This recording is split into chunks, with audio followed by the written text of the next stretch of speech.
Hey, I'm Bill Fanter, founder of Options Action, and you're watching the weekly watch list.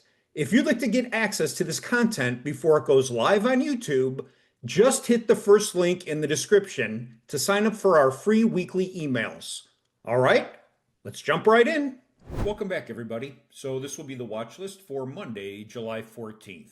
Let's go ahead and begin with the economic news, as always. And a couple things to note is that the administration has announced yesterday that there will be tariffs that are going to go into effect for the EU as well as Mexico starting on August 1st.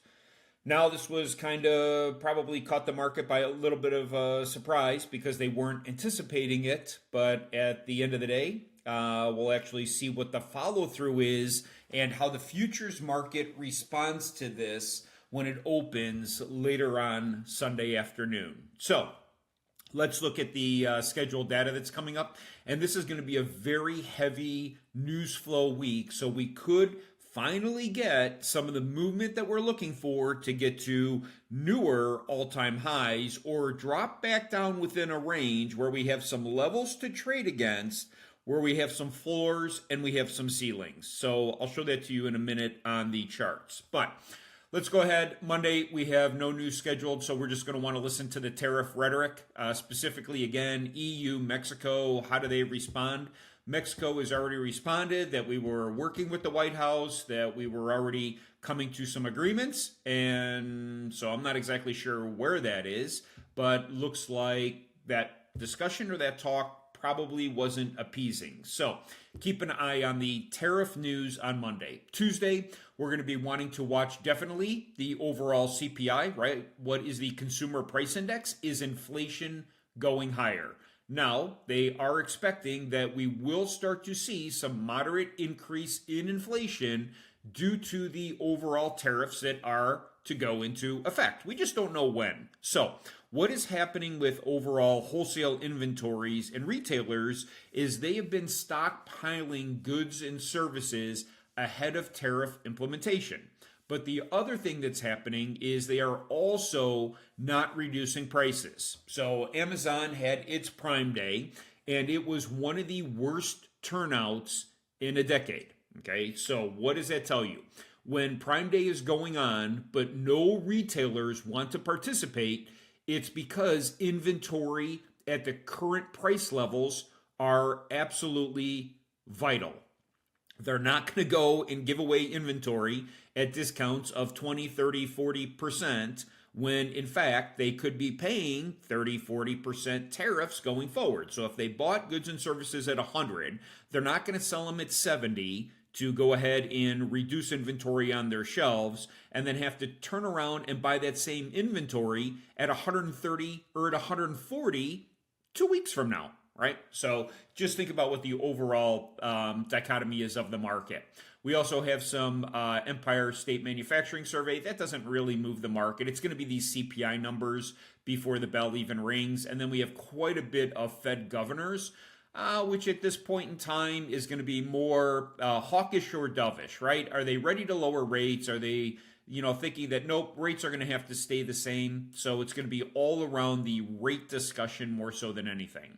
On Wednesday, we have more inflationary data with the PPI. That's the producer price index. So is it costing manufacturers more money to make goods and services? So we also know that there's going to be tariffs on some precious minerals, which will increase the cost of things like electronics and cars. And there's tariffs now on Canada for steel. So we're going to want to watch, are these inflationary numbers going to have a detrimental impact on the overall economy? Thursday, important numbers. Again, it's a heavy week. We have jobless claims, retail sales, import prices. We have the Philly Fed Manufacturing Survey, business inventories, home builder confidence.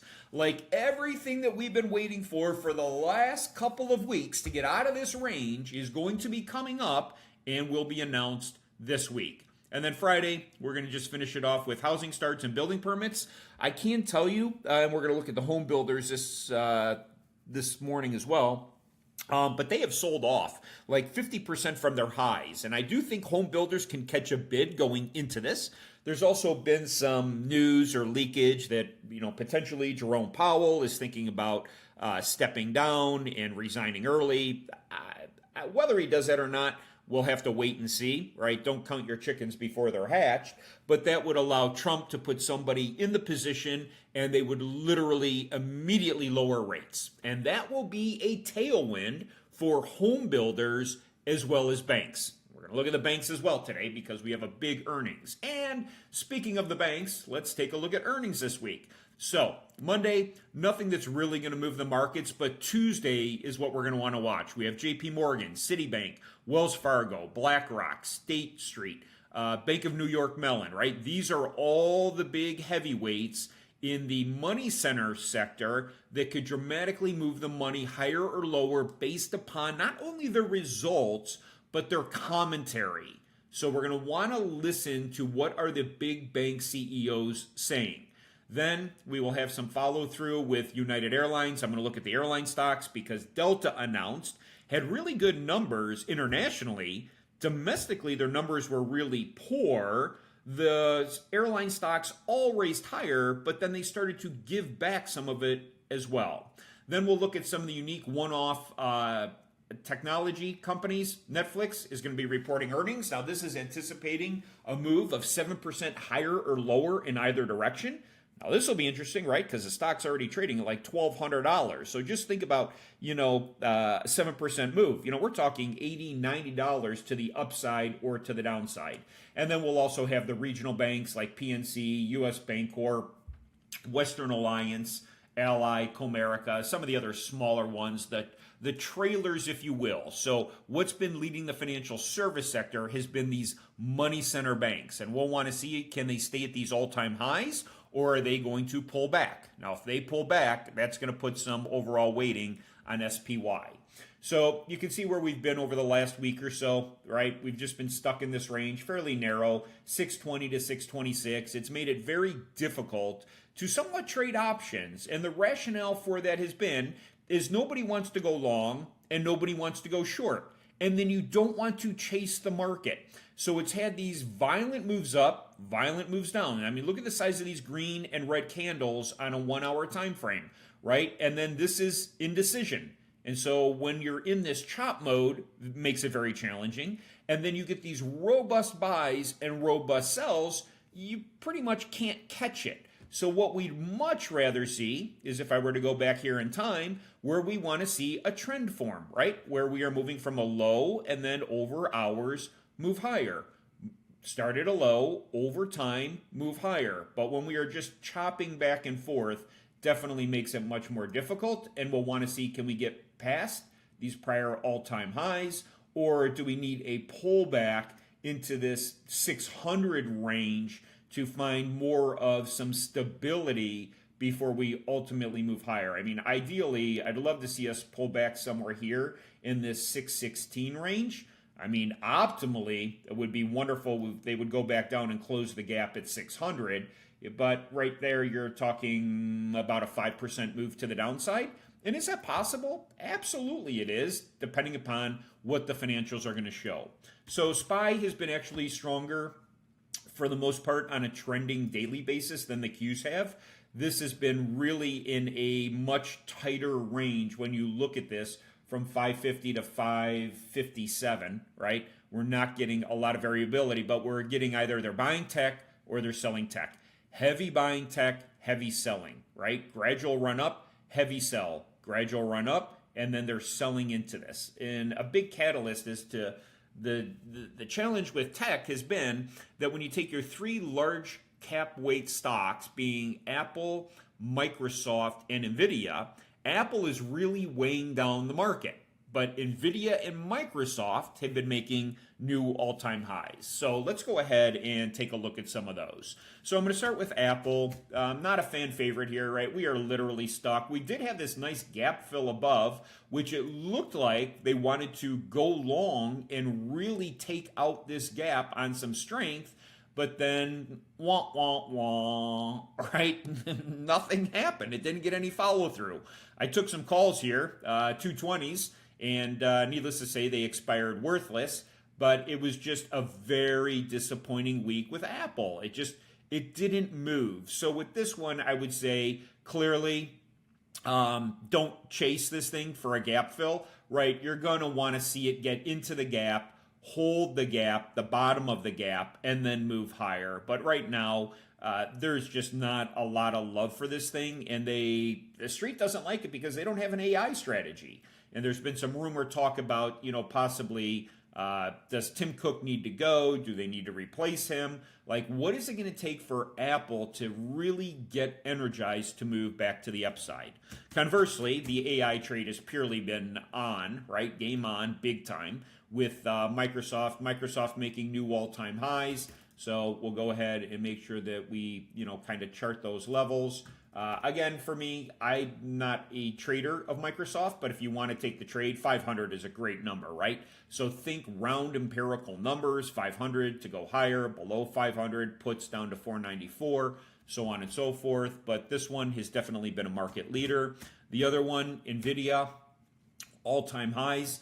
I do like this NVIDIA here at this 164.42 for a pullback to possibly go long. Note we're just kind of in this channel here for the last couple of days. They broke out of it, so if they hold this to go higher, if not, possibly looking at some puts. But you'll note we have a fair amount of demand here, right? So use your supply and demand after you chart your levels for confirmation that, yeah, I do have my levels in the right places, okay? We'll take a look at AMD real quick. This one did get an upgrade to a price target of 200. They pushed it back up here to this 148 level a couple of times and then failed lower. But again, if we can get continuation and some strength, we have a really nice gap fill up here at 159. So I think you definitely keep an eye on AMD. Sometimes it's a little bit easier to trade than NVIDIA because the options contracts are not quite as volatile and they have a little bit more stability. Let's go ahead and take a look at Google. This one caught a real good bid on Friday. I mean, I really don't know what the catalyst was, but they're going to have a hard time getting above this 182. So this is where I would definitely look for some puts to the downside. We got a lot of resistance overhead, not a lot of support. If you want to take calls, right, I'd really rather have calls down here at this second level, this 176, rather than this initial level of 178. I mean, the best place to take calls is going to be at 174, where we're in heavy demand, and we have, quite a few times where they've bounced this stock. But this one's been a little bit of an outlier. Let's take a look at Amazon. Amazon, a lot of back and forth last week, right? They pushed it all the way up here. Back on the 30th, we drew it down. They came back up here the beginning of July, last Monday, sold it off hard on Tuesday, and then started to get back up and buying it in again, a lot on the rumor of Prime Day and what would it look like. Well, we all know that Prime Day was kind of a bust, right? I don't even know if they're going to report anything here. Amazon Prime Day, July 8th to 11th, drove $24.1 billion in online spending, 30% rise in sales, but really nothing that was anywhere near what they had anticipated. And a lot of it was because a lot of retailers just sat out on this one. So keep an eye on this, possible puts, because we only have a fairly weak overall buy area. But if they could hold 225 and the market gains some strength, definitely look at those 230 calls. But we got to get above this 225.18, which shouldn't be too difficult to do. But right now it's going to act as overall resistance. Let's take a look at Netflix. As I've mentioned earlier, Netflix is going to be announcing earnings this week. We have this all-time high way up here. It's shocking to watch this thing over the years, right? From, COVID all the way into where we're at now. But just, it's been a ripping higher. I mean, like crazy. And once it gets these levels and holds, it really spikes. I mean, so look at this price expansion up as well as down.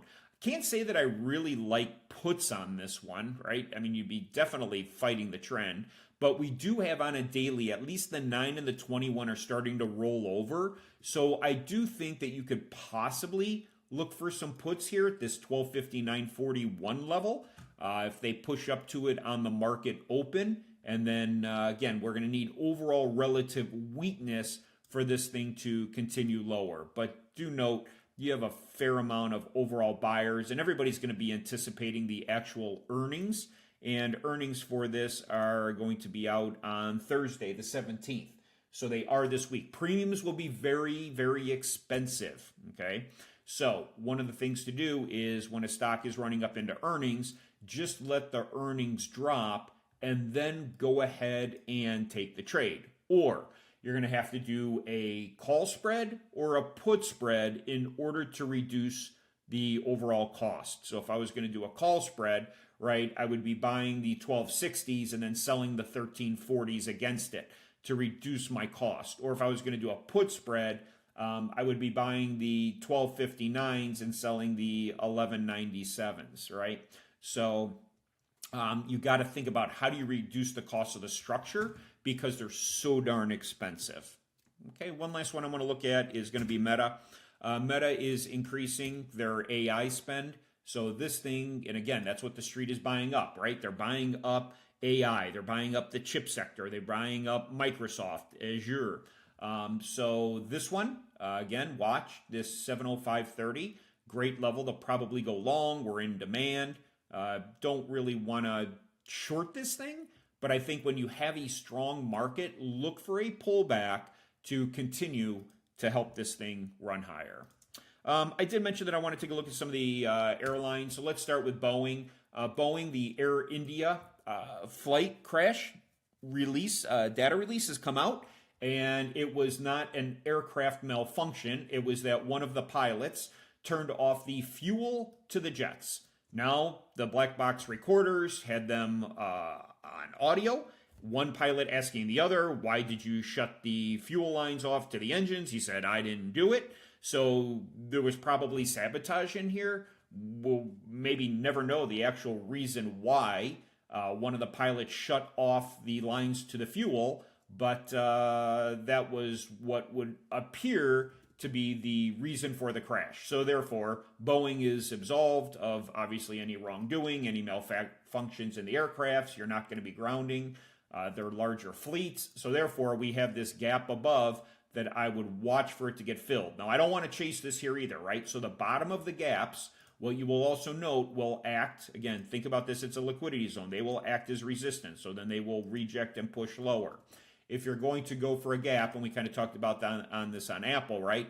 Don't chase it into the gap. Wait for it to pull back to the bottom of the gap to actually move higher through it. And a gap close will be when these candles are all the way through the top. And then once they get there, then we go ahead and actually delete the gap itself. Okay. As I said, Delta announced earnings. They had really good, strong earnings. The stock moved up exponentially off of those earnings. You can see that right here, right? They had their earnings. They beat on earnings, the top line, the bottom line. Stock went up literally 13%. And now we're kind of trailing a little bit lower. But do note that there could be another catalyst to help us head higher. And we're going to want to hear what are the banks saying about consumer spending, right? If consumer spending is on, and there's no pullback by the consumer, then the travel stocks can go higher. But I really want to get above this 56.73, see that we can hold it, right? They held it, pushed it up, held it, pushed it up, held it, pushed it up, right? When we get right below the level, they're typically, at least they were on Friday, buying it right back up. So this is where you can just go ahead and if you want, right, throw in an interim level, right, where you're at right here, okay, and I'm not going to make this a yellow line, but an interim one for me would be on the blue side, and we can watch that on Delta. Let's take a look at another airline, United Airline, same exact thing, right, they ran this sucker up on Delta's earnings, just, rising tide lifts all boats, and then they sold it off, but this one will have its own earnings that are going to be coming up, so let's see if we have that right here, okay, Wednesday, the 16th, United was one of the stronger ones. It was all the way up here at $115 a share. Right now we're trading at about 87. So the airlines are great trading stocks to play with. Not so much own because it's either risk on or risk off. But they clearly caught a bid higher on Delta. And you'll see that we have a gap here that forms. So we'll go ahead and drop this gap in. Again, I only do gaps on the daily time frame. Okay, so I don't do them on any other time frame. So we have a gap from this wick low, this candle high. I know it's hard to see, but it does exist there. And if we turn off the MA ribbon for our moving averages and we turn off VWAP, there you go. You can kind of see the gap, okay? A little bit better. So again, we got earnings. Let's see what the earnings do. Don't necessarily want to play it ahead of earnings. I don't think there's any need to. And then the last one that's been the laggard of all of them on a percentage basis has been American Airlines. It is the one that is struggling of the three from an overall earnings perspective. And overall here, again, we had the earnings and the revenue on April 24th. So we'll want to kind of watch this one as well to see, do the airlines catch a bid? Okay, good price level, probably right here around this $12.11. We're kind of there now. They really pushed it higher, but then they sold it all the way back off, which is surprising. So watch this one as your overall laggard. And then just a couple other ones I'm going to run through real quick, high level, just because I mentioned them earlier. It's going to be Lennar. So from the home builders, really holding this price level of 103 really good. They had their earnings, kind of struggled here on earnings, but we have more earnings coming up that are going to be not till September. But what you're watching here is, again, overall interest rates, the bond market. Does Powell step down? Does Trump put somebody else in that role that's going to automatically just tank rates, which means mortgage rates will come down, which will mean there will be more buyers. There will be more people that are looking to get into homes, okay? Toll Brothers, one of the stronger ones. Reason being that is a lot of their purchasers are actually cash buyers. Their price point is well north of $1 million, and a lot of it is empty nesters and people that are retired looking for gated communities. So Toll Brothers is actually building 2 new communities here in Vegas, where the average home price here in Vegas is like, it's low. It's like 600 grand. And these guys are starting at $1.5 million to $2 million, right? So what they're telling you is that they have pricing power and they're using that pricing power to their overall advantage. So what I want to look for here is, do we have any real, major pivots? These are a little bit more sporadic, right? Risk on, risk off, and a lot of it is interest rate sensitive. So what I'm going to do is I'm going to at least put a level here that I want to be cognizant of that it could push up to, right? Now we also have the 200 SMA. They can get above this price level and above this 200 SMA. We can maybe not easily, but we can get to 140, right? It becomes realistic. So make sure that when you're looking at these, and let's go back to Lennar, where was its 200, right? We have quite a ways to the 200. So this is going to act as a reject for the market to push lower. And then one other lower income buyer, builder, if you will, is going to be DHI, DR Horton. Again, we're at a price level, kind of getting close to this 200, rejecting it. But again, if they can hold this and then move this thing higher, right, we could go back up to this 153. So keep an eye on the home builders, the airlines. Right now, I really don't like the oil sector per se.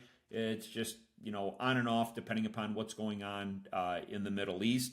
But I think that gives you more than enough names to watch, whether it's the ETF, it's some technology, it's airlines, it's home builders. And the reason we're not looking at the banks is we need to hear what they got to say on Tuesday, right? So, not going to try to go long, go short, let the news drop, and then you can decide. But Morgan trading at an all-time high, Bank of America, pretty much right back up there to that all-time high, $50 and change, right? We're at 46. And then Wells Fargo, same exact thing. Their all-time high, 80.97. And then our last bank is going to be Citibank, right? So these guys will be a big determining factor if this market valuation can keep going up or if we're going to get a pullback. I don't want to short them. They're super strong. Look at this trend line. Don't fight the trend. Just go with it. Let the news drop, and we will take our trades from there. So with that, everybody, have a fantastic week ahead, and I will see you all for live trading Monday morning at 6 a.m. Pacific Standard Time. With that, take care. Thanks for listening. Thanks for watching. If you haven't already done so, make sure you sign up for the free weekly watch list emails to get early access before the video drops here on YouTube. See you next time.